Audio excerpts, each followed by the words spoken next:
তাশাহুদ, আত্তাহিয়াতু লিল্লাহি ওয়াসসালাওয়াতু ওয়াত-তাইয়্যিবাতু, আসসালামু আলাইকা আইয়ুহান নবিয়্যু। আরে নামাজ তো হবে আল্লাহর জন্য, অথচ আমি সেই নামাজে বসেছি, বৈঠক করেছি, আমি আত্তাহিয়াতু পড়ছি।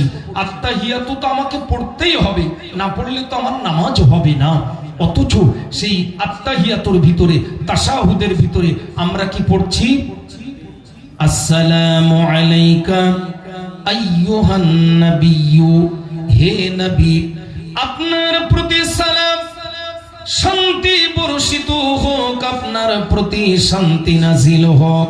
এরপরে আবার বললাম রাহমাতুল্লাহি, শুধু শান্তি নয়, আল্লাহর তরফ থেকে রহমত নাজিল হোক। এরপরে আবার বললাম ওয়া বারাকাতুহু, আপনার প্রতি আল্লাহর তরফ থেকে বরকত নাজিল হোক, রহমত, বরকত আর শান্তি আল্লাহর তরফ থেকে আপনার প্রতি অবতীর্ণ হোক। নামাজের ভিতরে নবীর জন্য আমরা সালাম জানালাম, নবীর জন্য শান্তি, মঙ্গল, কল্যাণ কামনা করলাম। তাহলে দেখলে দেখা যায় নামাজের ভিতরেও রয়েছে আমার নবীর নাম, কোরআন পাকের ভিতরে রয়েছে আমার নবীর নাম, আজানের ভিতরে নবীর নাম, তাকবীরের ভিতরে নবীর নাম, কালেমার ভিতরে রয়েছে আমার নবীর নাম।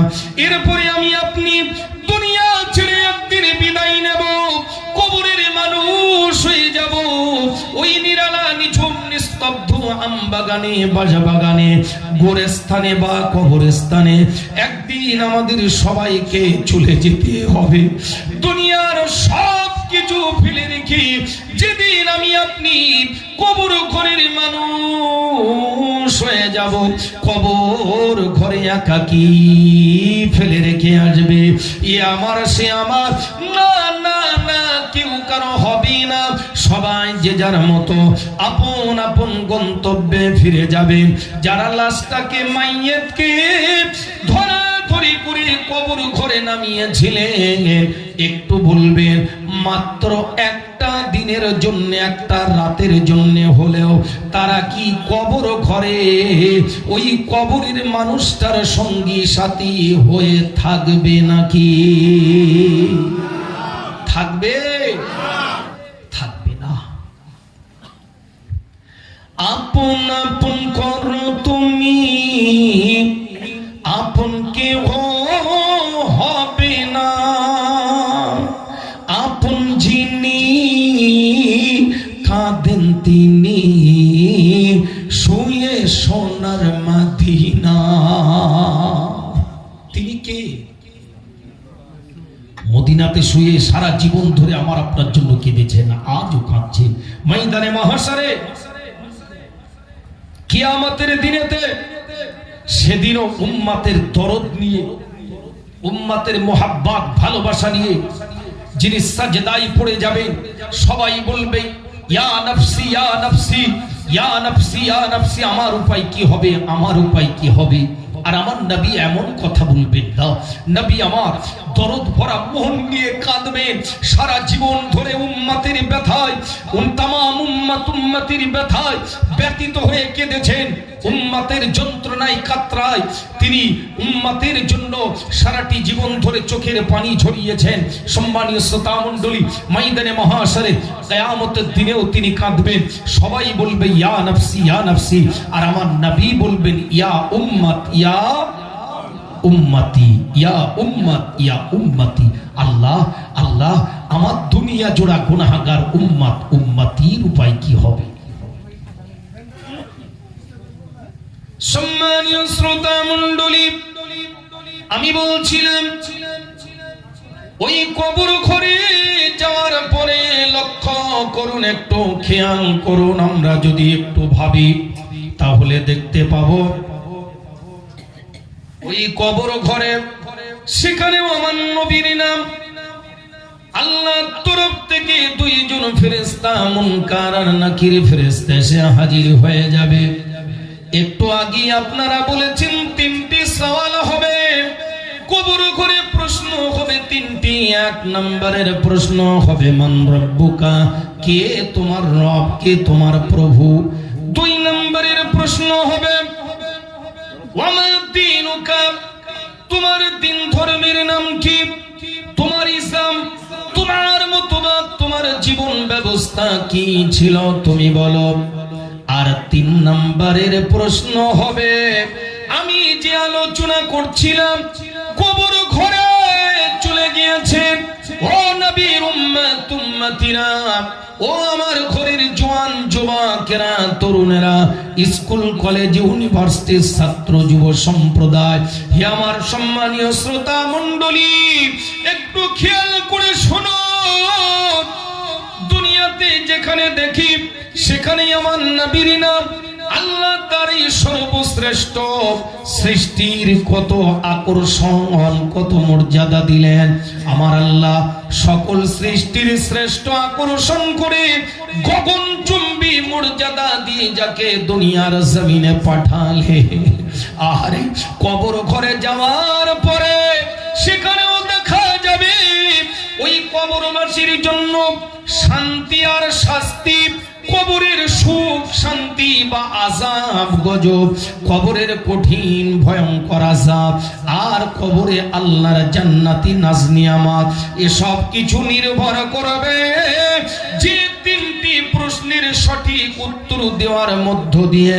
সেই তিনটি প্রশ্নের লাস্ট কোশ্চেন হবে, তিন নম্বরের প্রশ্ন হবে এক নম্বরে মান রব্বুকা, দুই নম্বরে ওমা দীনুকা, আর তিন নম্বরের প্রশ্ন হবে ওমান নাবিয়ুকা। এই প্রশ্ন হবে কিনা বলুন, আপনাদের জানা আছে কিনা? তাহলে কবরে যাওয়ার পরে প্রশ্ন হবে ওমান নাবিয়ুকা, তোমার নবীকে, তোমার নেতাকে, তোমার লিডার কি, রাহবার কি, পথ প্রদর্শক কে, বলো তার নাম। না না না না, কবর ঘরে বাঁচতে গেলে দুনিয়ার কোন নেতা নেত্রীর নাম বলে নিষ্কৃতি নাজাত পাওয়া যাবে না। ওই কবর ঘরে আমার দয়ার নবী, মায়ার নবী, উম্মতের দরদি নবী, সোনার নবীর নামটা যদি আমার আপনার জবান থেকে বার হয়ে যায়, বড় খুশনসিব। ওই কবর ঘরটা তার জন্য আল্লাহর জান্নাতের ফুলের বাগিচায় পরিণত হয়ে যাবে।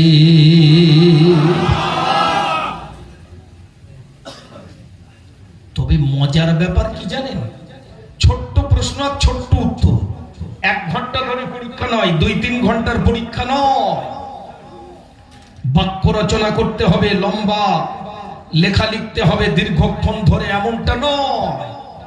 এক কথার প্রশ্ন আর এক কথার উত্তর। জীবনে প্রশ্ন উত্তর হবে মাত্র একবার, আল্লাহর তরফ থেকে একটাবার পরীক্ষা নেওয়া হবে।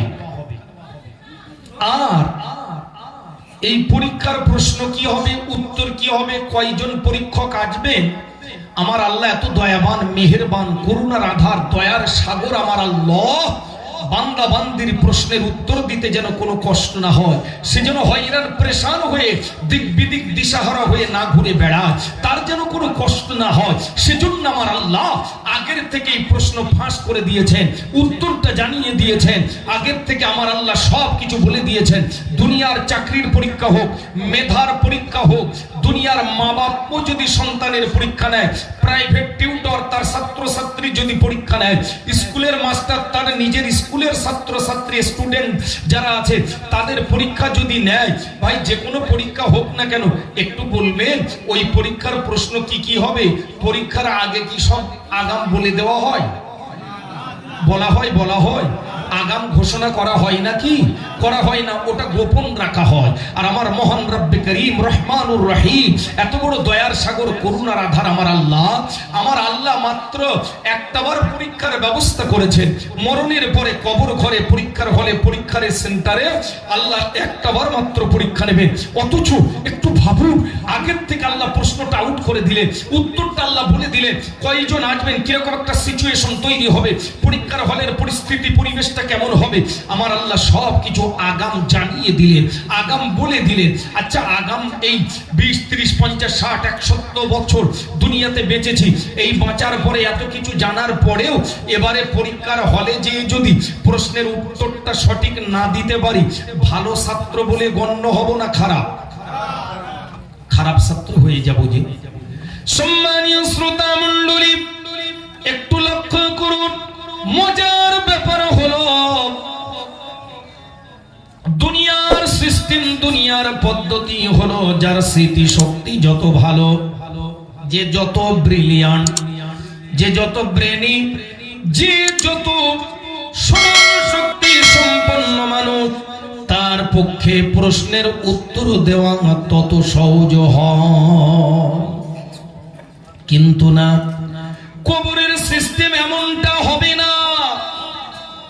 এই ব্রেন খারাপ হওয়ার, ভালো হওয়া, খুব মেধাবী ছাত্র হওয়া, ব্রিলিয়ান্ট হওয়া, স্মরণ শক্তি তীক্ষ্ণ প্রখর হওয়া, আর খারাপ হওয়া, পাগল হয়ে রাস্তায় ঘুরে বেড়ানো, মস্তিষ্কের বিকৃতি ঘটে যাওয়া, একবার মাধ্যমিক পরীক্ষা একবার দিয়ে আসাম রাজ্যে প্রথমে স্থান অধিকার করেছে, আর 2 বার 3 বার পরীক্ষা দিয়ে পাস নাম্বার টুকু তুলতে পারে না, এমন ছাত্র ছাত্রী পাওয়া যায় কিনা বলুন? পাওয়া যায়। সম্মানীয় সুধী, আসলে দোষ তো তার নয়, এই ব্রেনটা খারাপ করা, ভালো করা, এই সব কিছুর মালিক যিনি, তিনি তো দুনিয়ার ডাক্তার, কবিরাজ, দুনিয়ার কোন সাহিত্যিক, দার্শনিক, বৈজ্ঞানিক নন। আমার আপনার ব্রেনটা খারাপ হওয়া আর ভালো হওয়া, রাস্তার পাগল করে ঘুরে বেড়ানো, আর বড় আইপিএস অফিসার হয়ে অফিসে বসে কলম ধরে তার কলমের কালিতে মানুষের অনেক কিছু নির্ভর করে থাকে। একটু আওয়াজ দিয়ে বলবেন, এই ব্রেন খারাপ হওয়া আর ভালো হওয়া এসবের মালিক যিনি, তিনি কে? আমার আল্লাহ। অতএব যার ব্রেনটা ভালো নয়, স্মৃতি শক্তি যার ভালো নয়, সে তো মনে রাখতে পারবে না। দোষ তো তাহলে তার নয়, সে কারণে কবর ঘরের সিস্টেম এটা হবে না, হবে না, হবে না। যে সব থেকে ভালো ক্লাসের ফার্স্ট বয়, নাম করা ভালো বক্তা মাওলানা সাহেব, কারি সাহেব, মুফতি সাহেব, তাই তিনি মুনকার নাকিরের ফেরেশতার সওয়ালের জবাবটা অতি সহজে সবার আগে দিয়ে দিতে পারবেন, সাধারণ মূর্খ মানুষ বলে দিতে পারবে না, এমনটা কিন্তু হবে না। দুনিয়ার সিস্টেম হলো যার ব্রেন যত ভালো, উত্তর দেওয়া তার তত সহজ। আর কবরের সিস্টেম হলো দুনিয়াতে যার আমল হবে যত ভালো, দুনিয়াতে যার কাজ হবে যত ভালো, খেয়াল করুন, লক্ষ্য করুন, লিখে রাখুন, দুনিয়াতে যারা আমল হবে যত ভালো, কবর ঘরে মুনকার নাকিরের সওয়ালের জবাব দেওয়া, ওই প্রশ্নের উত্তর দেওয়া, কবর নামক পরীক্ষার হলে গিয়ে আমল যদি ভালো হয়, ওই আমলকারীর ওই প্রশ্নের জবাব দেওয়া আমার আল্লাহ অতি সহজ করে দেবেন।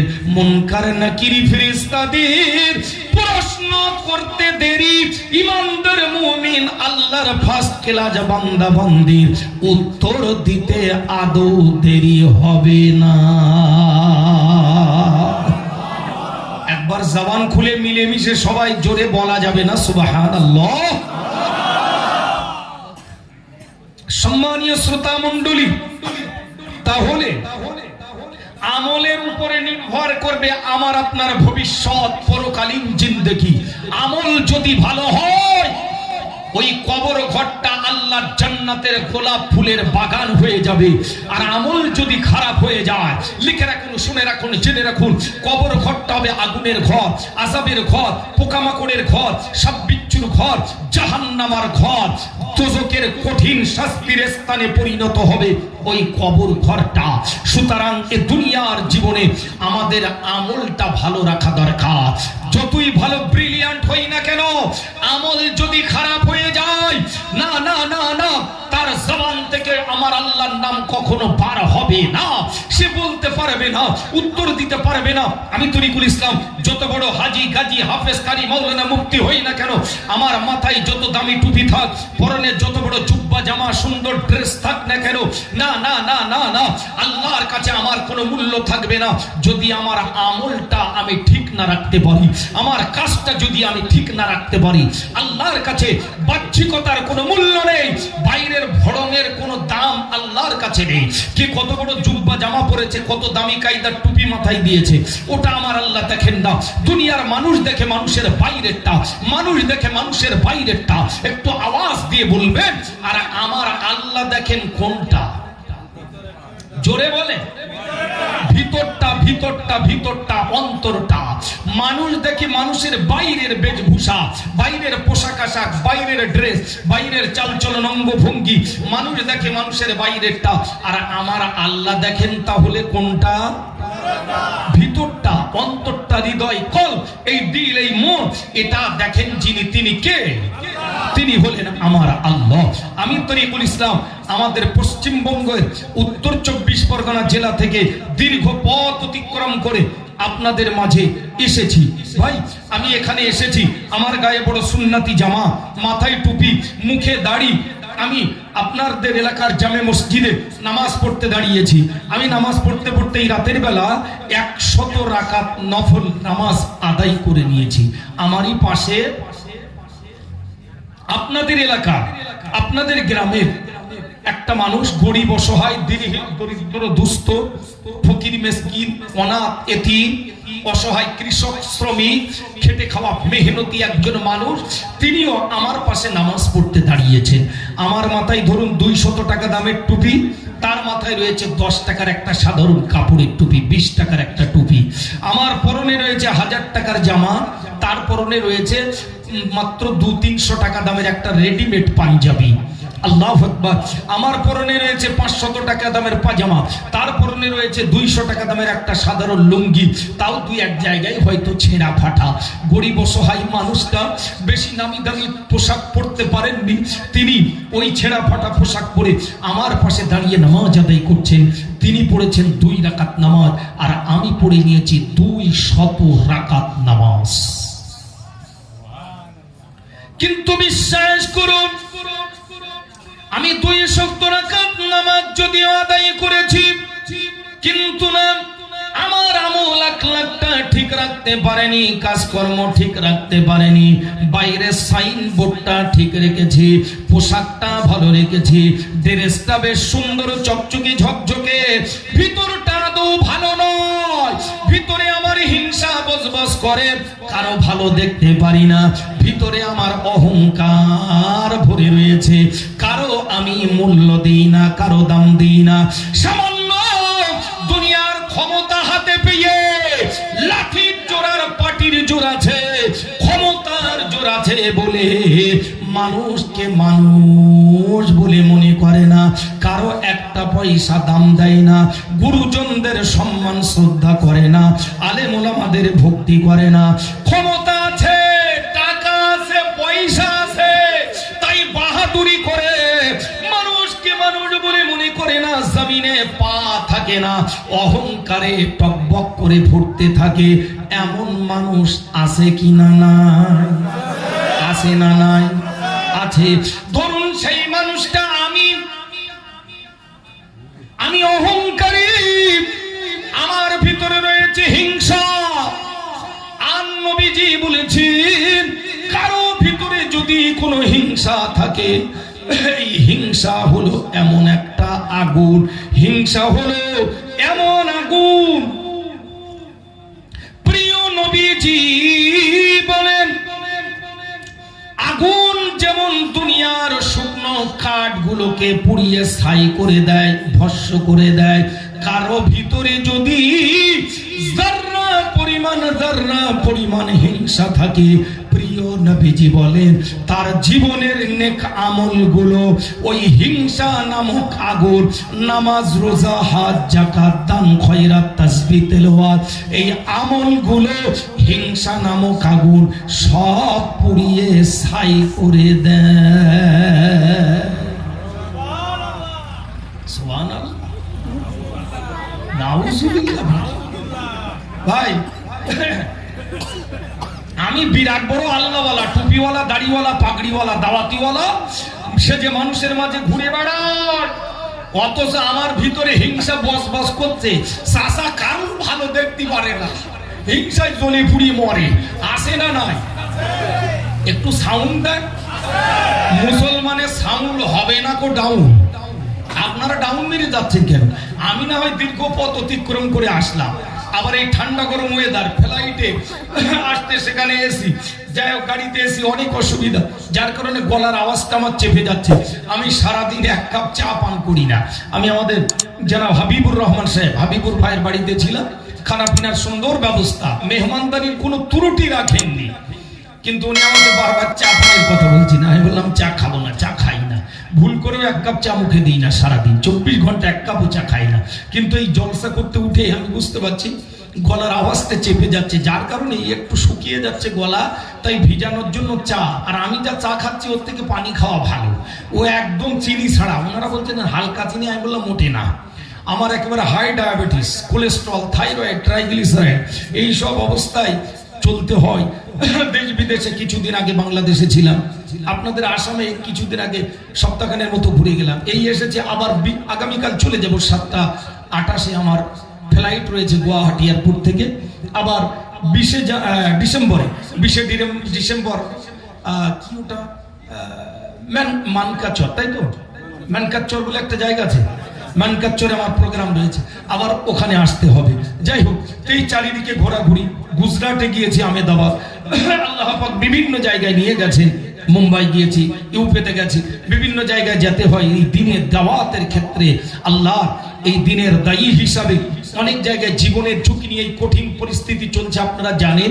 তার মধ্য দিয়ে আমাদের মতো মানুষগুলো, এই রকম সম্মানীয় আলেম ওলামা, সাইনবোর্ডধারী ইমানদার মুমিন যারা, তাদের চলাচল করা বড় কষ্টের, বড় ঝুঁকি, বড় হুমকির সম্মুখীন, তবুও তার মধ্য দিয়ে চলতে হয়। আমি গুনাহগার আপনাদের মাঝে এসেছি দীর্ঘ পথ অতিক্রম করে, একেবারে আমাদের কলকাতা থেকে আরো 80 কিলোমিটারের মতো, উত্তর 24 পরগনা জেলার বসিরহাট, ওখান থেকে আরো 20 কিলোমিটার, 20 কিলোমিটার একেবারে বাংলাদেশ বর্ডার, ওপারে আমাদের বাংলাদেশ সাতক্ষীরা, এরপরে আমাদের বসিরহাট থানা এলাকা।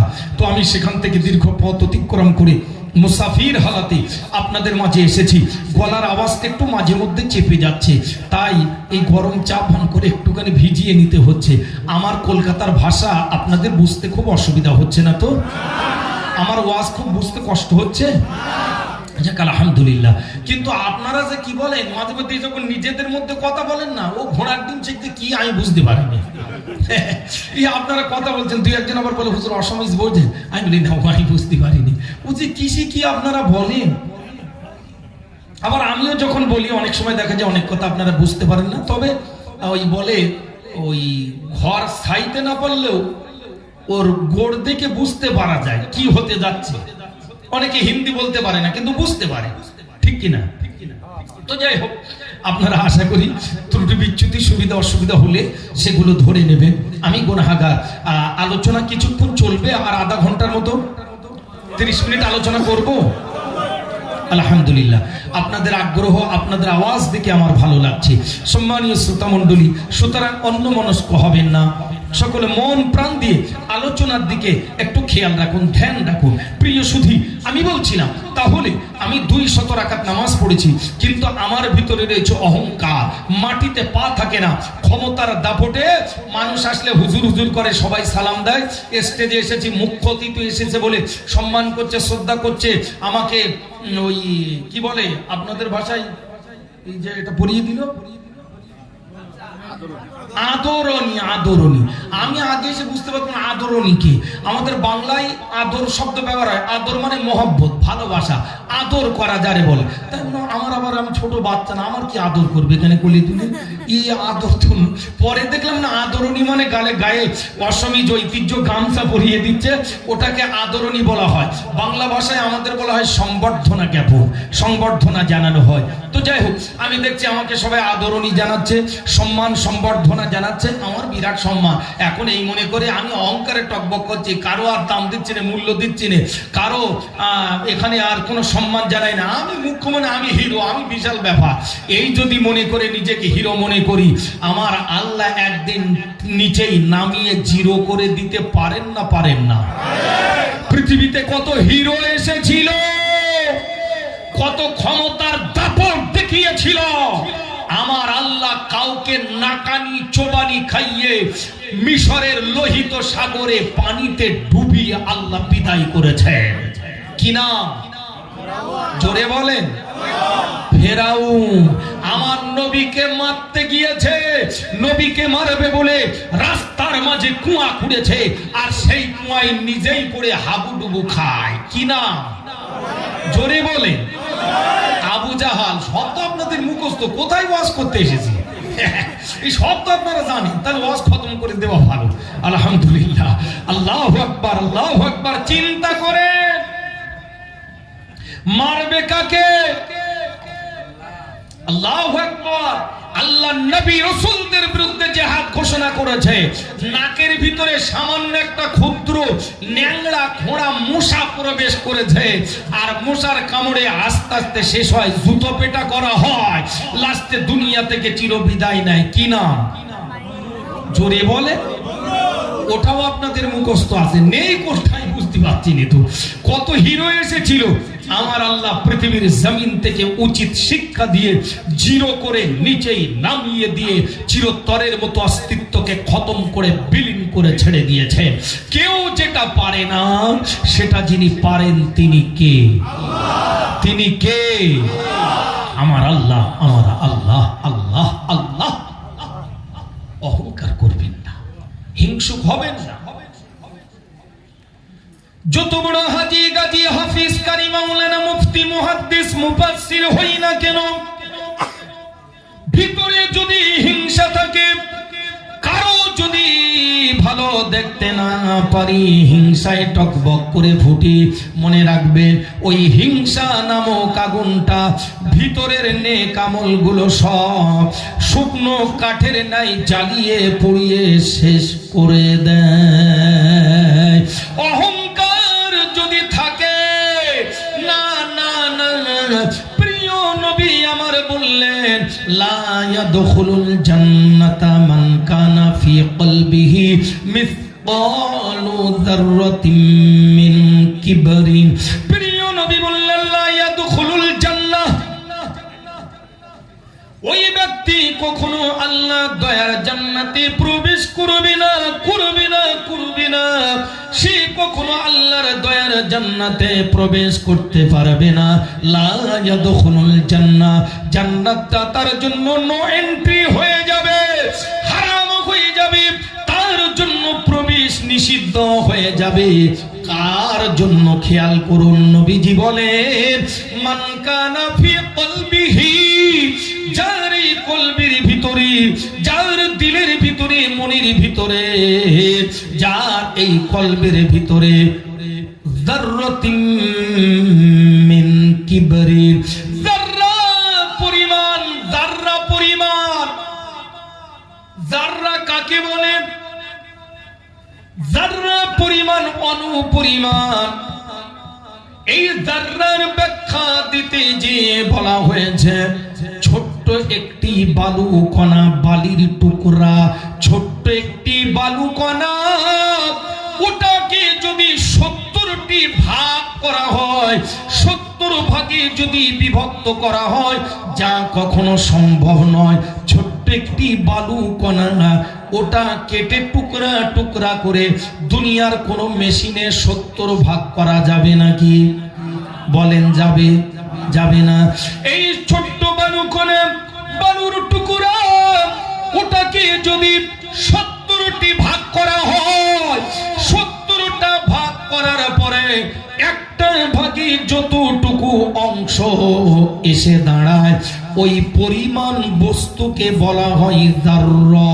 এই যাররা পরিমাণ এই কলবের ভিতরে যদি অহংকার থাকে, মান কানা ফি কলবিহি যাররাতিন মিন কিবরিন, নবীজি বলেন এই যাররা পরিমাণ হিংসা যদি কারো অন্তরে দিলের ভিতরে এই অহংকার যদি থাকে, প্রিয় নবী ঘোষণা দিলেন লা ইয়াদখুলুল জান্নাহ, ওই ব্যক্তি কখনো আল্লাহর দয়ার জান্নাতে প্রবেশ করবে না। কি বলবেন সুবহানাল্লাহ? নাউযুবিল্লাহ। এ তো মিনাহা খালাকনাকুম পড়ার লাইন হয়েছে। আল্লাহু আকবার। ভাই পাশের গ্রামে নগাঁওয়ের দিকে থাকলেও, রূপহীর দিকে থাকলেও আপনাদের এই গ্রামে এই মহল্লায় আল্লাহর রহমে অহংকার তো কারোর ভিতরে নেই নাকি? আর হিংসা তো মোটে নেই। সবাই সবার ভালো দেখতে পায়, নিজে না খেয়ে অন্যের খাওয়ায়, নিজের জায়গা জমির মাটি অন্যের জন্য ছেড়ে দেয়, নিজে না খেয়ে ক্ষুধায় কাতরায় অথচ অন্যের জন্য ক্ষুধার অন্যের ব্যবস্থা করে দেয়। ভাই সবাই তো আল্লাহর রহমে এইরকম আল্লাহর ফেরেশতা মালাইকা, তাই তো নাকি? হিংসা টিংসা আছে? তাহলে ওয়াজ আমার তো সেই রকম করতে হবে। রোগ বুঝে তো ট্রিটমেন্ট। রোগ যদি গাঢ় হয় তখন বলো ভিটামিন ওয়াজে কাজ হয় না, তখন অপারেশন করা ওয়াজ দরকার হয়। আর আমি যে আরম্ভ করেছি কিছুটা অপারেশন শুরু হয়েছে, আপনাদের রাগ হচ্ছে না তো? ওয়াজ কি ভিটামিন ওয়াজ হবে না অপারেশন? অপারেশন কাটা ফাড়া করলে সহ্য করতে পারবেন তো? খুব অসুবিধা হবে না তো? কাশথুতু ফেলার নাম করে আস্তে আস্তে বাড়ির দিকে হাঁটবেন না তো? লাস্টে একা আমি আর মাইকওয়ালা প্যান্ডেলওয়ালা ওই পরে কাঁদবে আর বলবে হুজুর ছাড়ে না কেন। আমি তখন মনে করব কেউ না বুঝলেও আসাম রাজ্য অন্তত এই প্যান্ডেলওয়ালা আমার মহব্বত আমার ওয়াজটা বুঝেছে। ও বলবে হুজুর ওয়াজ বুঝিনি, আপনি কখন ছাড়বেন, মাইক অফ করে গুটিয়ে বাড়ি নিয়ে যাওয়ার জন্য বসে আছেন। লাস্টে এইরকম হয়ে যাবে না তো? আলহামদুলিল্লাহ সাউন্ড যখন ভালো আছে, আমার গলার আওয়াজ যতই চেপে যাক আলোচনা আল্লাহর রহমে চলবে কিছুক্ষণ। কতক্ষণ? ফজরের আজান হবে না যতক্ষণ। ওরে সাব্বাস, তাও বলছে হ্যাঁ। দেখেন এ তো মেরে ফেলার লাইন করেছে। আমার 7টা 28 ফ্লাইট, তাহলে 6টার মধ্যে এয়ারপোর্টে পৌঁছাতে হবে, ফ্লাইট তো মিস হয়ে যাবে, খুব বেশিক্ষণ না। আলহামদুলিল্লাহ সভাপতি সাহেব আছেন, যোগ্য বিজ্ঞ সভাপতি সাহেব, তিনি আমাকে মোটামুটি একটা টাইম, একটা শিডিউল আগাম তিনি দিয়েছেন, সেই মতো আর বেশিক্ষণ না, অল্প কয়েক মিনিট। অনেক আলোচনা মুখের সামনে এসে ভিড় জমাচ্ছি, সব আলোচনা রাখতে পারবো না, বিরাট করুণ কাহিনী বলে আপনাদেরকে মাতাতে পারবো না। তবে সমাজের কিছু ন্যায় ও সত্যের কথা, কিছু হক কথা আমি বলে যাব। তাই আগামী বছর আবার দাওয়াত করেন, আনেন আর না আনেন, রুজির মালিক কে? আল্লাহ। দাওয়াত করার প্রয়োজন নেই। হক কথা যদি না বলা হয়, কোন ন্যায় কথা যদি না বলা হয়, শুধু যদি ফজিলতের কথা বলি, পাই পাই সওয়াব, পাই পাই নেকি, এই পায়ে পায়ে কদমে কদমে নেকি হবে, সওয়াব হবে তখন যদি আল্লাহ কবুল করে তখন, তাই তো নাকি? কবুলই যদি না হয় কি করি হবে? যে পাত্রে চাষা দুধ রেখেছে ওই পাত্রে যদি তেঁতুল ভরে আর দুআইনুস যদি 1000 বার পরে ফুঁক দেয়, ভাই এ দুধ নষ্ট হয়ে যাবে না ভালো থাকবে? এই দুধের পাত্রে তেঁতুল রেখেছে, দুধ থাকবে না যাবে? এ নষ্ট হয়ে যাবে। যে ব্যারেলে, যে পাত্রে আপনি আজকের গ্রামে জলসা বলে মেয়ে জামাই আত্মীয় স্বজন লোক কুটুম্ব মেহমান আসবে, তাই বাজারে গিয়ে সুন্দর চকচকে ঝকঝকে 5 লিটারের ব্যারেল কিনেছেন, ওই ব্যারেলে ভালো খাঁটি সরিষার তেল 1 লিটার কিনেছেন। এরপরে চিন্তা করলেন মেয়ে জামাই আসবে, আত্মীয় স্বজনরা আছে, 2-1 দিন থাকবে, মাথার নারিকেল তেল কোকোনাট অয়েলটা ফুরিয়ে গেছে, শীতকাল বডি অয়েলটা নেই, অলিভ অয়েলটা নিতে হবে। তাই আপনি বুদ্ধি করে 500 গ্রাম ভালো নারিকেল তেল কিনে ওই 5 লিটারের ব্যারেল যাতে 1 লিটার সরিষার তেল ভরেছেন, তাতেই আবার 500 গ্রাম ভালো নারিকেল তেলও ভরেছে।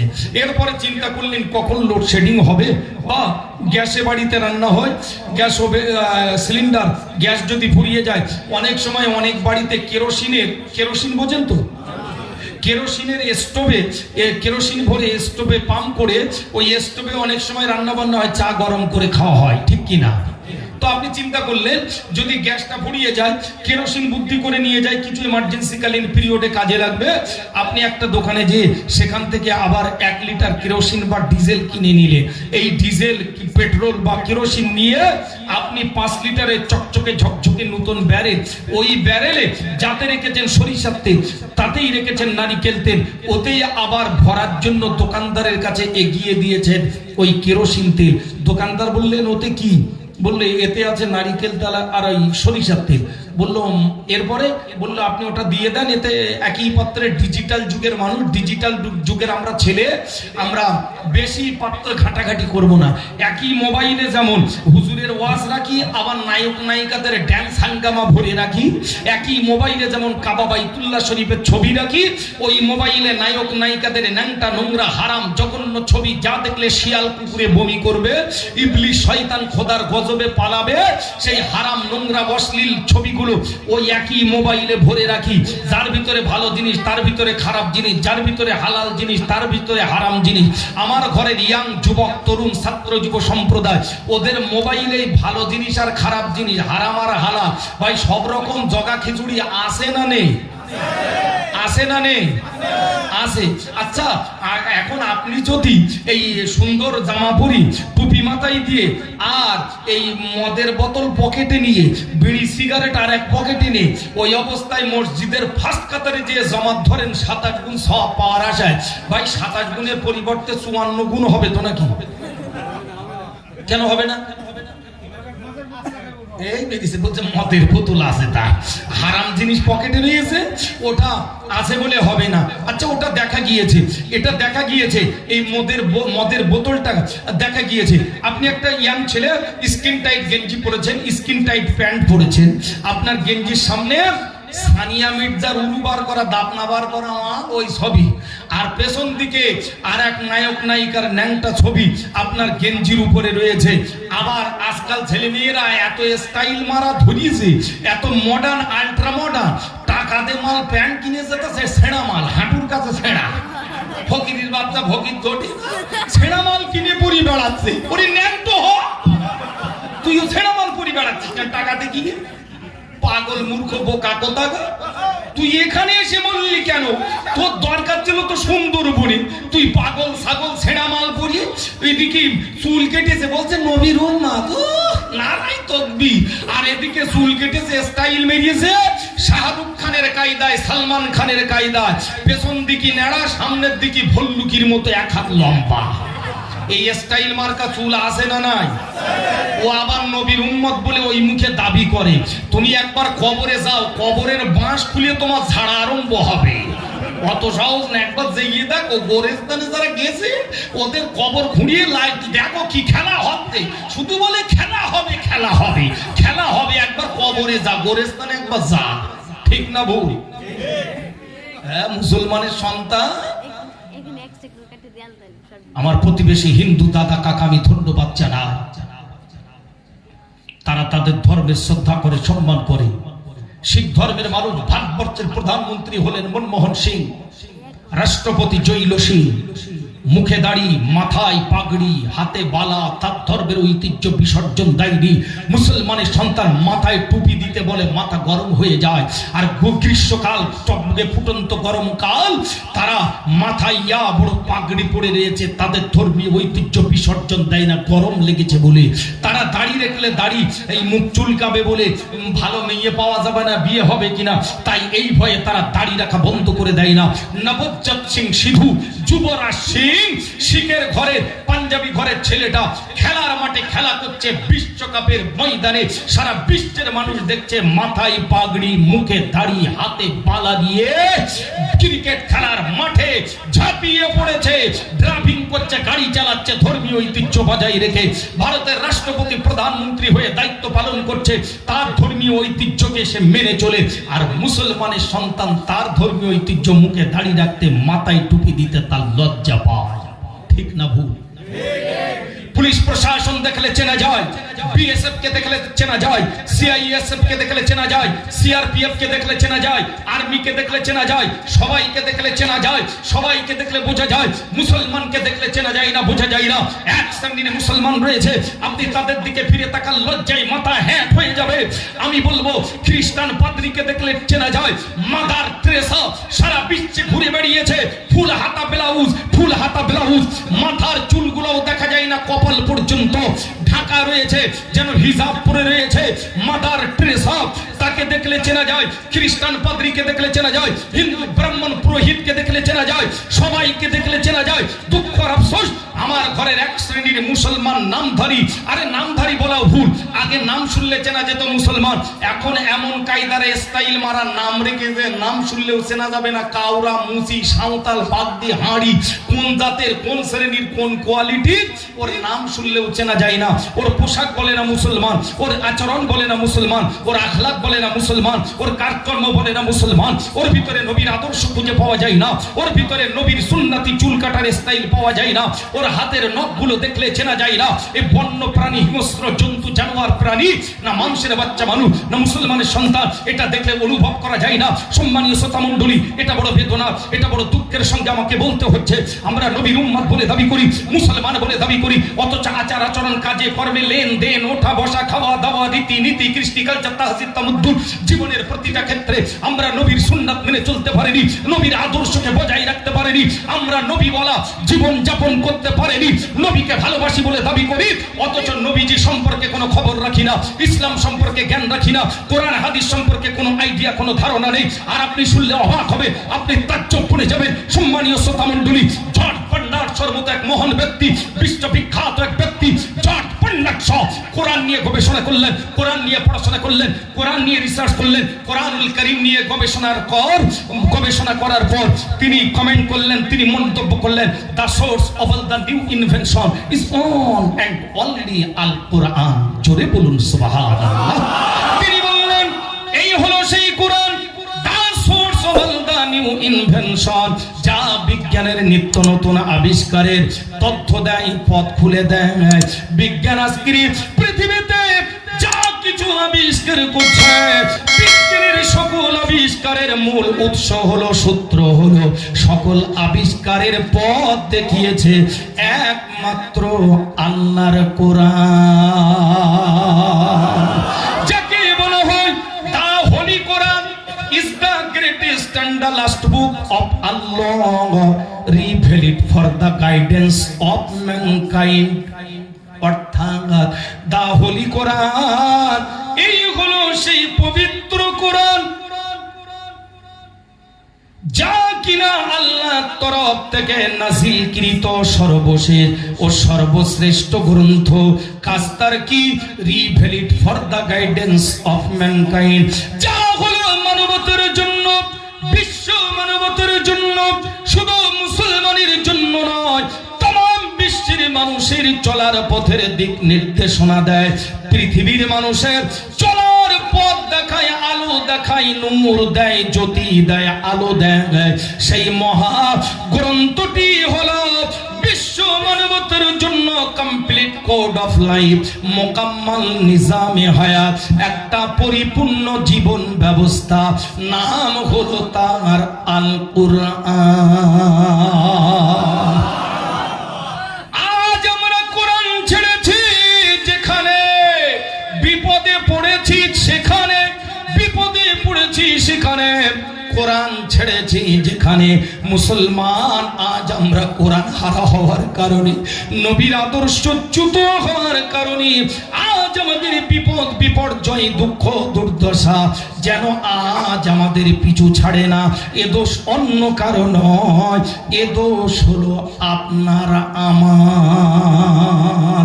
আমি বলবো, পৃথিবীর অন্য সম্প্রদায়ের মানুষ ইসলামের যত না ক্ষতি করেছে, এই জাতি, আমার এই কওম, আমার এই সমাজের এ মুসলমানের যত না ক্ষতি করেছে অন্য সম্প্রদায়ের মানুষ, আমার মনে হয়, আশা করি আপনারা একমত হবেন, সহমত পোষণ করবেন। আমি বলি, মুসলমানের, ইসলামের, এ জাতির, কওমের ক্ষতি যদি করতে হয়, অন্য সম্প্রদায়ের মানুষ ক্ষতি করেনি, আমার ঘরের এক শ্রেণীর মুনাফিক মার্কা মুসলমান, এদের দ্বারাই সব থেকে বেশি ক্ষতি হয়েছে। ঠিক না ভুল? আপনারা কি একমত? একেবারে ভুল বলে ফেললাম? তারা আমার নবীকে চিনতে পারলো, তারা আমার নবীকে জানতে পারলো, নবীকে নিয়ে পড়াশোনা জানা বোধ স্টাডি রিসার্চ গবেষণা করলো। আর আমরা মুসলমানের সন্তান, বান্ডেল বান্ডেল বিড়ি কিনে কেনা খাওয়ার পয়সা হয়, প্যাকেট প্যাকেট সিগারেট কিনে খাওয়ার পয়সার অভাব হয় না। আমাদের মোবাইল সেটে ভালো ডেটা প্যাক পাওয়ার জন্য মোটা অঙ্কের টাকার রিসার্চ করে মোবাইলটা সচল রাখা, চালু রাখার ব্যবস্থা করা যায়। নিজের ঈমান ও আমলটাকে চালু রাখার জন্য মাঝে মধ্যে যে ঈমানি রিচার্জ দরকার, সেই রিচার্জের ক্ষেত্রে আমাদের যত অভাব, যত অজুহাত। ঠিক না ভুল? কি হবে ও বিজ্ঞানের ছাত্র বন্ধুরা, শিক্ষিত সমাজ, চলে যান, চলে যান, একটাবার চলে যান। I am expressing with responsibility to profit. যথেষ্ট প্রমাণ করার হিম্মত নিয়ে দায়িত্ব নিয়ে বলছি, চালাও। গাঁজাখুরি কথা নয়, মন গড়া বানানো কথা নয়। বইটা কিনে পড়ে নেবেন। বইটির নাম the historical role of Islam. লেখকের নাম মিস্টার M.N. রয়, শ্রী মানবেন্দ্রনাথ রায়। নাম শুনে কি মনে হচ্ছে জলসার সভাপতি সাহেব নাকি? নাম শুনে কি মনে হচ্ছে বড় আলেম ওলামা কারি সাহেব? তিনি মুসলমানই নন, একজন অমুসলিম। Mister M.N. রয়, শ্রী মানবেন্দ্রনাথ রায়, তিনি একটা বই লিখলেন, the historical role of Islam. এই বইটাতে আমার নবী সম্পর্কে লিখতে গিয়ে লিখলেন, হযরত মুহাম্মদ সাল্লাল্লাহু আলাইহি ওয়াসাল্লাম is a great leader of epochs or periods and moral idealities. বলুন সুবহানাল্লাহ। কথা হযরত মুহাম্মদ সাল্লাল্লাহু আলাইহি ওয়াসাল্লাম হলেন একজন গ্রেট লিডার, একজন মহান নেতা। কি রকম নেতা? অল ইপক্স অল পিরিয়ডস, সর্বকালের এবং সর্বযুগের মহান নেতা। এন্ড মোরাল আইডিয়ালিটিস, একটা মানুষের জীবনে যা যা সুন্দর নৈতিক আদর্শ থাকা দরকার, সকল নৈতিক আদর্শের মূর্ত প্রতীক মহান নেতা, বিশ্ব নেতা, বিশ্ব নবী মুস্তাফা। জোরে বলি সুবহানাল্লাহ, নারে তাকবীর। সম্মানীয় শ্রোতা মণ্ডলী, তারা চিনতে পারল আমার নবীকে। আর আমরা মুসলমানের ঘরে জন্ম লাভ করে পৈতৃক সূত্রে ইসলাম পেয়েছি, মুসলমান হয়েছি, কালেমার ঘরে, ঈমানের ঘরে জন্ম লাভ করেছি। অথচ আমরা ইসলাম চিনতে পারলাম না, নবীকে চিনতে পারলাম না। আমি বলছিলাম, শুরু করেছিলাম যে নবী সারাটা জীবন ধরে আমাদের মতো গুনাহগার পাপী তাপী উম্মাতির জন্য কেঁদেছে, রক্ত ঝরিয়েছে। সারা রাত সবাই ঘুমিয়ে যায়, নবী আমার ঘুমাতে পারে না।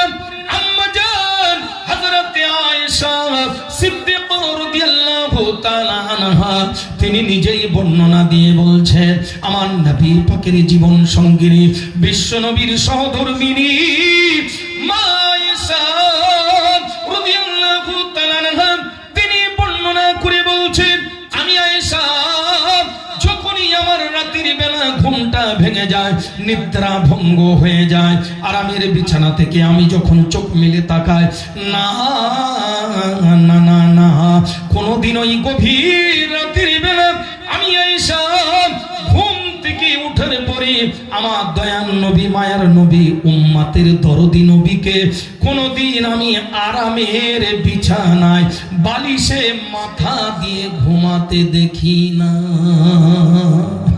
আমি আয়েশা বড়ই বিচলিত হয়ে পড়ি, অস্থির হয়ে পড়ি, চারিদিকে তালাশ করি, খোঁজাখুঁজি করি, কোথায় গেলেন নবী আমার? চারিদিকে শত্রু আর শত্রু, সত্যের দুশ্মনেরা, আমার নবীর দুশ্মনেরা ও পেতে বসে আছে, আমার নবীকে মারবে বলে। আমি আয়েশা তাই বড় অস্থির হয়ে যায়, বড় বিচলিত হয়ে হয়রান পেরেশান হয়ে চারিদিকে খোঁজাখুঁজি করি, তালাশ করি গভীর রাতের বেলা। কোথায় গেলেন নবী আমার? খুঁজতে খুঁজতে খুঁজতে খুঁজতে এক পর্যায়ে আমি আয়েশা মসজিদুন নববী শরীফে যে দেখি ওই গভীর রাতের বেলা সবাই ঘুমিয়ে যায়, আর আমার দয়ার নবী, সোনার নবী, মায়ার নবী, উম্মতের দরদি নবী আমার তাহাজ্জুদের নামাজে সিজদায় পড়ে কেঁদে কেঁদে কেঁদে কেঁদে কেঁদে জারে জারা হয়ে যায়। আমার নবীর চোখে পানি আর মুখ দিয়ে কেবল একটাই আওয়াজ বার হয়, না না না না, আমি আয়েশা আমার জন্য নয়, হাসান হুসাইনের জন্য নয়, খাদিজার জন্য নয়, ফাতেমার জন্য নয়, আবু বকর, ওমর, উসমান, আলী রিদওয়ানুল্লাহি আনহুম আজমাইন হুজুরদের জন্য নয়, না না না না, নবী আমার তার নিজের জন্য নয়, আপনজন প্রিয়জনদের জন্য নয়, অন্য কারো জন্য নয়। ওই গভীর রাতের বেলা তাহাজ্জুদের নামাজের সিজদায় পড়ে ওই সাজদাতে নবী আমার কেঁদে কেঁদে কেঁদে কেঁদে ঝাড়ে ঝাড় হয়, আর আমার নবী চোখ দিয়ে টপ টপ করে পানি ঝরে পড়ে অবিরাম অস্ত্র নির্গত হয়, আর মুখ দিয়ে কেবল একটাই আওয়াজ বার হয়, ইয়া উম্মত, ইয়া উম্মতি। আল্লাহ আল্লাহ আমার দুনিয়া জোড়া গুনাহগার পাপী তাপী উম্মত উম্মতির উপায় কি হবে? আল্লাহ আল্লাহ আমার উম্মত উম্মতির উপায় কি হবে?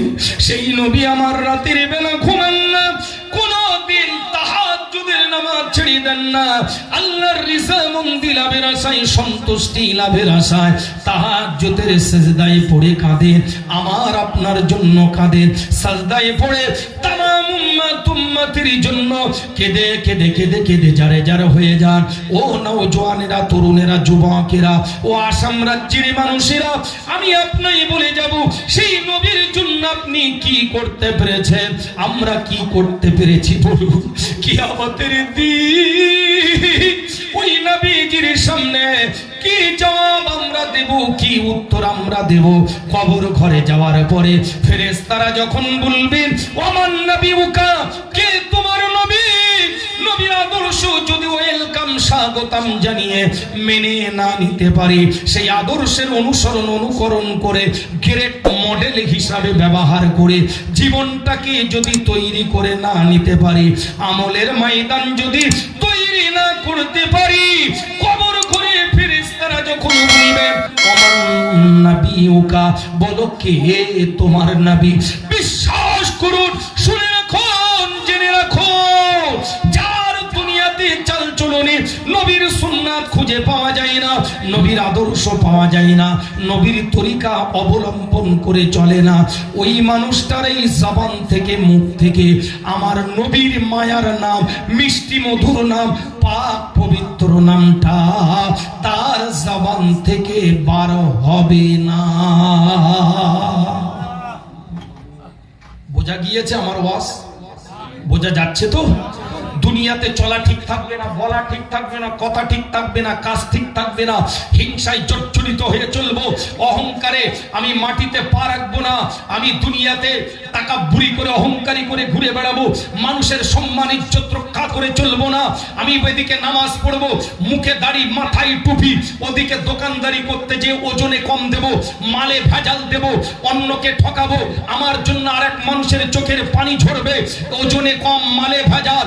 এমনি ভাবে অন্যের জায়গা জমিটা নিজের নামে ভাগরা রেকর্ড করে নেওয়া, এক জমি দুবার তিনবার বিক্রি করে খাওয়া, বোনের ফারাস ফাঁকি দেওয়া, গরিব ভাইয়ের হকটা নষ্ট করা, এই সব খাতায় আমি আমার নামটা লেখাবো।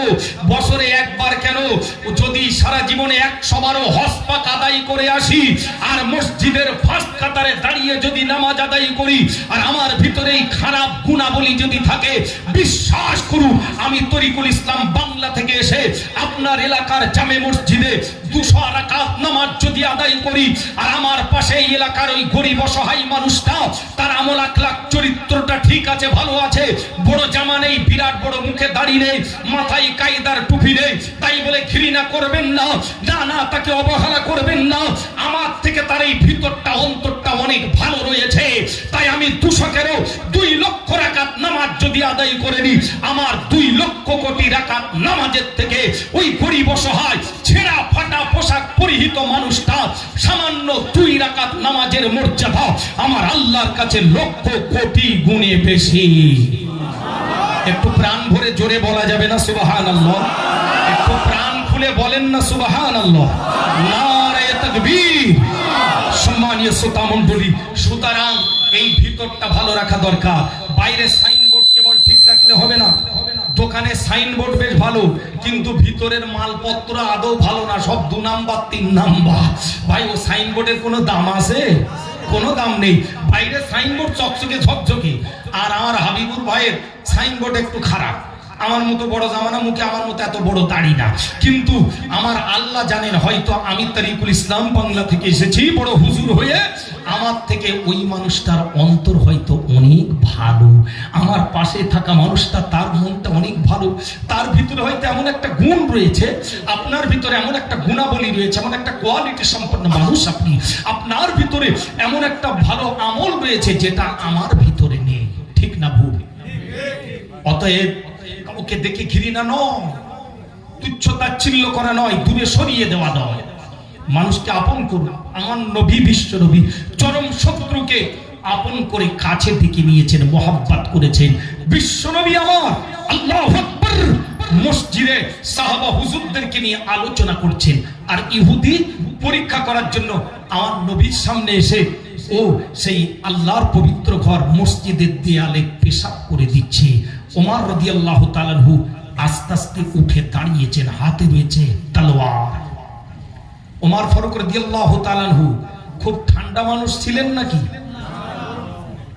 অন্যায় সহ্য করতে পারতেন না, উঠে দাঁড়িয়েছেন, মসজিদের গায়ে পেশাব। নবী আমার বললেন, বাবা ওমর একটু বসে যাও, বসে যাও। নবীর নির্দেশ বেয়াদবি করতে পারলেন না, বসে গেলেন। বললেন, ওকে পেশাব করতে দাও, ওর পেশাবে ডিস্টার্ব হলে ওর শরীরের ক্ষতি হবে, স্বাস্থ্যের ক্ষতি হবে। সে জানে না, বোঝে না ওমর, সে ভুল করে হয়তো পেশাব করছে, ওর কিছু করো না, ওর ক্ষতি হবে, ওর পেশাবটা ক্লিয়ার হয়ে যাক। লোকটা সব শুনছে, অবাক, স্বপ্ন দেখার মতো মনে হচ্ছে। এমন একটা জায়গায় দাঁড়িয়েছে, পজিশন দিয়ে পরীক্ষা করার জন্য এসেছে, অবস্থা খারাপ হলে দৌড় দিয়ে পালিয়ে যাবে, বেরিয়ে যাবে, কিন্তু তাকে কেউ মেনে নিতে পারে না। অথচ নবী তার প্রিয়জনকে, তার মহাব্বতের মানুষটাকে বসিয়ে দিলে, বাবা ওমর পেশাবে বিঘ্ন ঘটিও না। লোকটার পেশাব হয়ে গেছে, বলল কই কিছু তো হলো না। নবীজি ডাকলেন, বাবা এদিকে এসো। দরদ মাখা মন নিয়ে, দরদ ভরা হৃদয় নিয়ে ডেকেছেন। লোকটা যেন কিছুটা আশার আলো দেখতে পেয়েছেন। আস্তে আস্তে 2 পা সামনে এগোন তো 1 পা পিছিয়ে আসে, কিছুটা নিকটে চলে গেছে। প্রিয় নবীজি আমার রাহমাতাল লিল আলামিন, করুণার আধার, দয়ার সাগর নবী আমার বললেন, বাবা এভাবে মসজিদের গায়ে পেশাব করতে নেই। এটা যদি তোমাদের ধর্মীয় স্থান হতো, তোমাদের উপাসনালয় হতো, সেখানে পেশাব করলে তোমার মনে কতটা আঘাত লাগতো। বাবা এমনটা করতে নেই, এমনটা করবে না, যাও বাবা তুমি চলে যাও। লোকটা অবাক, কি স্বপ্ন দেখছি না তো, মানুষ না অন্য কিছু। আমি কাকে পরীক্ষা করতে এসেছিলাম? নবীর পায়ের কাছে লুটিয়ে পড়েছে, নবীর পা দুটি জড়িয়ে ধরে করুণ স্বরে আবেদন নিবেদন করে বলে, আমি এসেছিলাম আপনাকে পরীক্ষা করতে, এ পরীক্ষায় আমি হেরে গেলাম, আমি বড় ভুল করেছি, আমি আপনাই চিনতে পারিনি, আপনার নামে অনেক কিছু শুনেছিলাম, কিন্তু সেটাই মুহূর্তে ভুল প্রমাণ হয়ে গেল। আপনার মনে এত দয়া, এত মায়া, এটা আমার জানা ছিল না। আমার মতো চরম ধর্মের দুশ্মনকে আপনি যখন ক্ষমা দিয়ে, ভালোবাসা দিয়ে বিদায় জানাতে পেরেছেন, আমি বিদায় নেব না, আপনি ফিরিয়ে দেবেন না, দয়া করে আপনার ধর্মের মূল মন্ত্র আমায় শিখিয়ে দিন। এই বলে সেই ইহুদি আমার নবীর হাতে হাত দিয়ে ইমানের কালেমা পড়ে নিয়ে মুসলমান হয়ে যায়। একটু ভেবেছেন ইসলাম এমনি এমনি প্রচার প্রসার হয়নি। এই ভালোবাসাই, দরদ, এই উদারতাই, ত্যাগ, তিতিক্ষা, এই অনুপম আদর্শ ছিল বলেই আজ বিশ্ব জয় করে নিয়েছে। তাই তো ব্রিটেনের জমিনে আপনি চলে যান, আজও চলে যান। আমি বলছিলাম I am expressing with responsibility to profit, যথেষ্ট প্রমাণ করার হিম্মত নিয়ে দায়িত্ব দিয়ে বলছি, যারা কোন মুসলিম দেশ নয়, অমুসলিম একটি দেশ ব্রিটেন, ব্রিটেনের বুকে চলে যান। ব্রিটেনের জাতীয় জাদুঘরে সাদা পাথরের ফলকে আজও সোনালী হরফে আমার নবীর শানে পরিষ্কার লেখা রয়েছে, as a father, as a teacher, as a law giver, as a law maker is the superman of the world. জোরে বলুন সুবহানাল্লাহ। কত বড় কথা! আমার নবীর শানে পরিষ্কার লেখা রয়েছে, এজ এ ফাদার, একজন ফাদার হিসাবে, একজন পিতা হিসাবে, এজ এ টিচার, একজন পৃথিবীর সর্বশ্রেষ্ঠ টিচার হিসাবে, একজন সর্বশ্রেষ্ঠ শিক্ষক হিসাবে, as a reformer of the society, পৃথিবীর একজন যুগ সংস্কারক হিসাবে, একজন সমাজ সংস্কারক হিসাবে is the superman of the world. তাম ওয়ার্ল্ডে, সারা বিশ্বে যিনি সুপারম্যান, যিনি হিরো, যিনি মহামানব, যিনি মহামনীষী, তিনি আর অন্য কেউ নন। তিনি হলেন দয়ার নবী, বিশ্ব নবী, বিশ্ব নেতা মুস্তাফা সাল্লাল্লাহু আলাইহি ওয়াসাল্লাম। একবার জোরে বলুন সুবহানাল্লাহ। তাই তো দেখতে পাই আমেরিকার জেলখানায় বন্দী হয়ে মাইক টাইসন যখন ছাড়া পেলেন, জামিনে মুক্ত হলেন, সাংবাদিকেরা ঘিরে ধরেছেন, বললেন মাইক টাইসন, যে একজন সাংবাদিক নামটা ধরে ডেকেছেন, বললেন না না না না, তোমরা আমাকে আর মাইক টাইসন বলো না, আমি আর মাইক টাইসন নই, আমি আমেরিকার জেলখানায় বন্দী, নিরীহ নিরপরাধ মুসলিমদের কাছ থেকে কোরআনের শিক্ষা পেয়েছি, নবীর হাদিসের শিক্ষা পেয়েছি, নবীর আদর্শের শিক্ষা পেয়েছি। সুতরাং আমি আর খ্রিস্টান মাইক টাইসন নই, আমি সেই নবীর আদর্শের কাছে সারেন্ডার হয়ে আমি কালেমা পড়ে নিয়ে আমি হয়ে গিয়েছি মোহাম্মদ আব্দুল আজিজ। ক্যাসিয়াস কেলে হয়ে গেলেন মোহাম্মদ আলী কেলে। ডক্টর শিব শক্তি স্বরূপজি মহারাজ, তিনি হয়ে গেলেন ডক্টর ইসলামুল হক। সম্মানীয় সুধী, তারা পড়াশোনা করে, জানা বোঝা করে, গবেষণা করে, স্টাডি করে ইসলামের সুশীতল ছায়াতলে আশ্রয় গ্রহণ করেছে।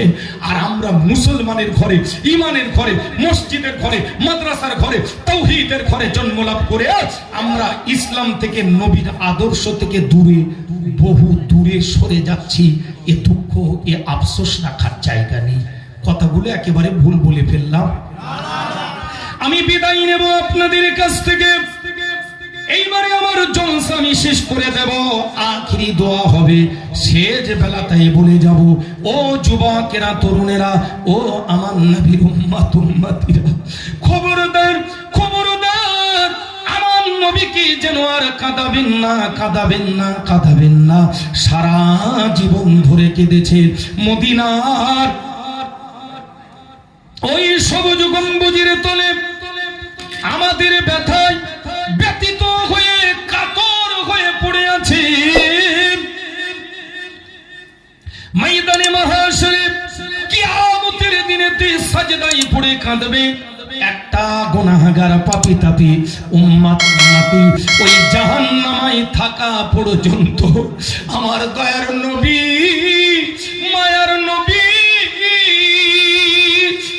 যার জন্য আল্লাহর দয়ার জান্নাত তৈরি হলো, সাজানো হলো, একটা উম্মতি ওই জাহান্নামে থাকা পর্যন্ত নবী আমার দয়ার জান্নাতে যাবেন না। জান্নাতের বাসিন্দা হতে চাইবেন না, বরং নবী আমার জাহান্নামের গেটের ধারে দাঁড়িয়ে দাঁড়িয়ে দাঁড়িয়ে দাঁড়িয়ে কাঁদবেন, চোখের পানি ঝরাবে। কখন আমার উম্মতি জাহান্নামের শাস্তির মেয়াদ শেষ হবে, কখন তাকে টেনে জাহান্নাম থেকে বার করা হবে। ওই জাহান্নামীর শাস্তির মেয়াদ যখন শেষ হবে, তাকে বার করা হবে, আর নবী আমার তাকে সঙ্গে করে নিয়ে আল্লাহর দয়ার জান্নাতে পৌঁছে দেবে। সুতরাং আমি শেষ ওয়াজ, শেষ নিবেদন, খবরদার, খবরদার, ও জওয়ানেরা, যুবকেরা, তরুণেরা, ও আমার মায়েরা, বোনেরা, সম্মানীয় ভাইয়েরা, আমার আব্বা জানেরা, না না না না, খবরদার, খবরদার, আমার নবীকে আর কাঁদাবেন না, কাঁদাবেন না, কাঁদাবেন না, এমন কাজ করবেন না, নবীর আদর্শ বিরোধী এমন কর্মে লিপ্ত হবেন না যাতে নবী আমার কষ্ট পান, নবীর চোখের পানি ঝরাতে হয়। খবরদার এমন কাজ করবেন না। আজ থেকে, এখন থেকে শপথ নিন, এই জলসা আগামীকাল নয়, আগামীকাল অনেক দূরের পথ। আগামীকাল পর্যন্ত আমরা বাঁচবো কিনা তার কোনো গ্যারান্টি আছে নাকি? আমি তরিকুল ইসলাম এই জলসা শেষ করে ফ্লাইট ধরবো, কলকাতায় যাব, আমার এলাকার বাড়িতে আমি ফিরে যাব। ও তো অনেক দূরের কথা। সব থেকে নিকটে যার বাসা, যার ফ্ল্যাট, যার বাসগৃহটা রয়েছে, তিনি এই জলসা শেষে এখান থেকে উঠে সব থেকে নিকটের ওই ঘরটাতে যে যেতে পারবেন, তারও কোনো গ্যারান্টি বা নিশ্চয়তা আছে নাকি? কোনো নিশ্চয়তা না। এই দেখা সাক্ষাৎ হয়তো কারো সঙ্গে আমাদের কারো জীবনের শেষ দেখা সাক্ষাৎ হয়ে যেতে পারে, ঠিক না ভুল? এই আছি পরক্ষণেও নাও থাকতে পারে। মসজিদের খাটিয়াটা কার বাড়িতে এসে হাজির হবে কেউ জানি না। এর ভিতরে কার কাপড়ের কাপড়টা দোকানদারের কাছে পৌঁছে গিয়েছে আমরা তাও জানি না। কবে গোরস্থানে আমাদের চলে যেতে হবে আগাম সাল তারিখ দিনক্ষণ নির্ধারণ করে বলে দেওয়ার মতো ক্ষমতা কারো আছে? বিজ্ঞানের অনেক ডেভেলপ হয়েছে, উন্নত হয়েছে বিজ্ঞান, মানুষ প্রযুক্তিতে, টেকনোলজিতে অনেক কাজ অ্যাডভান্স, অনেক কিছু আগাম সতর্ক বার্তা, খবরাখবর, আবহাওয়ার খবর ইত্যাদি বলে দেওয়া হয়। মঙ্গল গ্রহে মহাকাশে কি হচ্ছে এখান থেকে বলে দেওয়া হয়। আমেরিকার নাসার পক্ষ থেকে জানানো হয়। আমাদের মাতৃভূমি, পিতৃভূমি সুজলা সুফলা শস্য শ্যামলা এ ভারত ভূমি এক বিজ্ঞান গবেষণা কেন্দ্র রয়েছে যাকে বলা হয় ইসরো।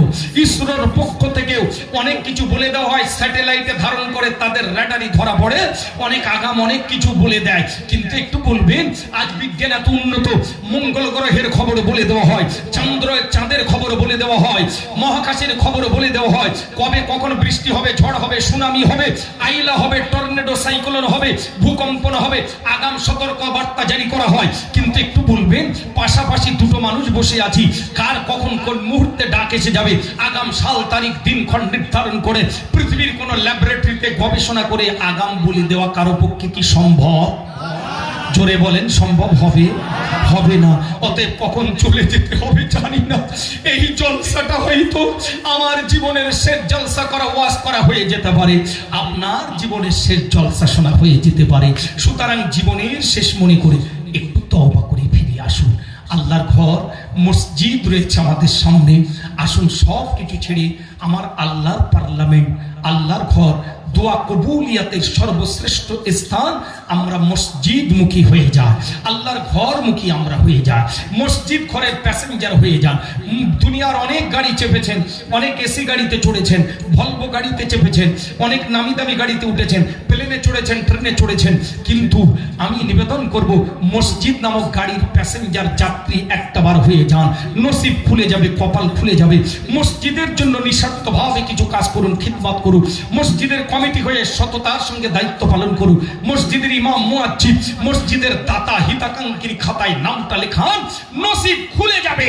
মনে রাখুন, মনে রাখুন, কিয়ামত যখন সংগঠিত হবে, দুনিয়ার দালান কোঠা, বিল্ডিং, বালাখানা, অফিস, আদালত, কল কারখানা, বিশাল সুন্দর সুরাম্য শ্বেত পাথরে মোড়া অট্টালিকা সব ধ্বংস হয়ে যাবে, সব নিশ্চিহ্ন হয়ে যাবে, ধুলাই দূষণিত হবে, মাটির সঙ্গে জমিনের সঙ্গে মিশে যাবে।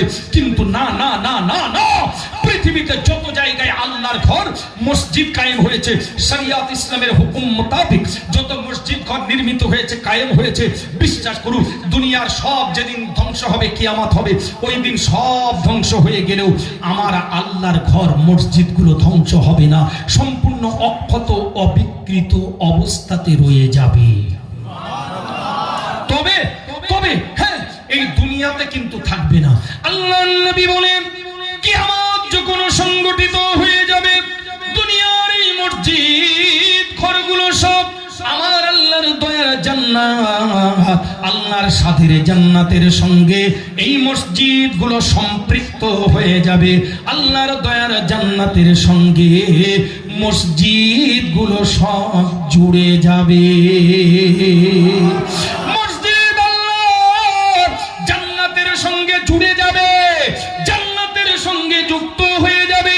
আর মসজিদকে যখন জান্নাতের সঙ্গে সম্পৃক্ত করা হবে, কলিজা ঠান্ডা হয়ে যাবে, জীবনটা ধন্য হয়ে যাবে। শোনো, ওই মসজিদ ঘর আল্লাহর দয়ার জান্নাতে যুক্ত হতে চাইবে না।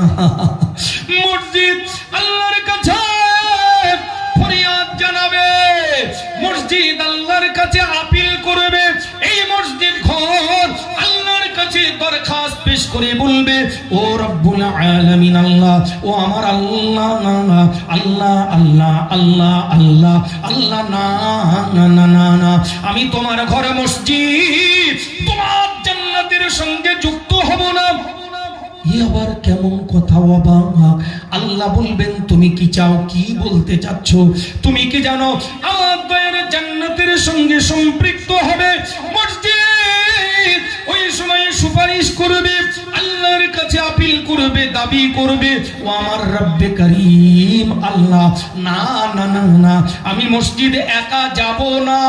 ও আল্লাহ, এই মসজিদ ঘরের সেই নামাজি মুসল্লিরা কোথায় কোথায়, যারা একদিন তোমার ঘরে আমি মসজিদ আমার ভিতরে এসে সাজদা দিয়েছিল, মসজিদের যারা কমিটির দায়িত্ব পালন করেছিল, কত লোক কত দুর্নাম বদনাম দিয়েছিল, কত কথা বলেছিল, নিঃস্বার্থভাবে তারা খিদমত করেছিল। আল্লাহ, ও আল্লাহ, আমার জন্য যারা দানের হাত বাড়িয়ে দিয়েছিল, রক্ষণাবেক্ষণ দেখভাল যারা করেছিল, আল্লাহ আমার তত্ত্বাবধান যারা করেছিল, আল্লাহ সেই মানুষগুলো কোথায়? আল্লাহ, ও আল্লাহ, মসজিদের ইমাম মুয়াজ্জিন কোথায়? কমিটির মানুষগুলো কোথায়? ও রব্বুল আলামিন আল্লাহ, মসজিদের সেই দাতা হিতাকাঙ্ক্ষী যারা রড সিমেন্ট বালি পাথর দিয়েছিল, টাকা পয়সা দিয়েছিল, সেই মহাব্বতের মানুষগুলো কোথায়? সেই নামাজি মুসল্লিরা কোথায়? ও আল্লাহ, তাদেরকে সঙ্গে না নিয়ে তোমার দয়ার জান্নাতে যাব না। মহান আল্লাহ, আমার আল্লাহ মসজিদকে জান্নাতে দেবে, কিন্তু মসজিদের আপিল, মসজিদের আবেদন, মসজিদের সুপারিশ আল্লাহ ফিরিয়ে দেবেন না। দুনিয়ার সর্বশ্রেষ্ঠ জায়গা আমার আল্লাহর ঘর, এই মসজিদের সুপারিশ আল্লাহ কবুল মঞ্জুর করে নিয়ে, মসজিদের এই দাবি আল্লাহ পূরণ করে নিয়ে, ওই মসজিদের দাতা হিতাকাঙ্ক্ষী যারা, ইমাম মুয়াজ্জিন যারা, কমিটির দায়িত্ব যারা সততার সঙ্গে পালন করেছে, মসজিদের হক যারা আদায় করে আজান শুনে মসজিদে এসে নামাজ আদায় করেছে, ওই মানুষগুলোকে মসজিদ গাড়ির প্যাসেঞ্জার করে, মসজিদ গাড়ির যাত্রী করে, তাদের সঙ্গে করে নিয়ে তবেই আমার আল্লাহ ওই মসজিদকে আমাদের সহ দয়ার জান্নাতে পাঠিয়ে দেবে। আর একটু জোরে বলা যাবে না? সবাই মিলেমিশে মন খুলে প্রাণ খুলে বলেন না সুবহানাল্লাহ, নারায়ে তাকবীর। মসজিদের সুপারিশ আমরা সবাই পেতে চাই না, চাই না? এই তাহাজ্জুদের নামাজের ওয়াক্ত এসে গিয়েছে, দোয়া কবুলিয়াতের সময়, হাত উঠিয়ে আল্লাহকে দেখান। আমরা মসজিদের জন্য নিবেদিত প্রাণ হয়ে, আল্লাহর ঘরের প্যাসেঞ্জার হয়ে হাত ওঠান, আল্লাহ দেখুক আমরা সবাই মসজিদ ঘরের সঙ্গী সাথী হয়ে আল্লাহর জান্নাতে যেতে চাই কিনা বলেন। দু হাত তুলে বলেন নারে তাকবীর, লিল্লাহি তাকবীর। আল্লাহ তুমি এই হাতগুলোকে কবুল করে নাও, আল্লাহ হাতগুলো কবুল করে নাও। আমি গুনাহগার মুসাফির হালাতে দীর্ঘ পথ অতিক্রম করে এসেছি, আপনাদের কাছ থেকে বিদায় নেব। একার পক্ষে অনেক লেট হবে, বিলম্বিত হবে, তাই আমি আপনাদের কাছে যেতে পারছি না। আমার বয়স এই 51 বছর, 51। আমি দেখছি আমার আব্বার বয়সের মানুষ এখানে আছে, তাদের আসতে বলা মানে বেয়াদবি হয়ে যায়, কিন্তু পরিবেশ পরিস্থিতি আমাকে বাধ্য করছে, তাই একটু নিবেদন জানাবো, আমি আপনাদের একটু হাতে হাত দিতে বলতে চাই, আপনাদের মতো মানুষের একটু হাতে হাত দিয়ে মুসাফির হালাতে এই হাতে আল্লাহর কাবার গেলাপ ধরে দোয়া চেয়েছি। মুলতাজিমে হাতিমে এমনি ভাবে সাফা মারওয়া মিনা মুজদালিফা আরাফার ময়দানে বিশ্বনবীর রওজায়ে আতহারের পাশে যে এই হাত তুলে গুনায় ভরা হাত তুলে আল্লাহর কাছে কেঁদেছি, দোয়া করেছি।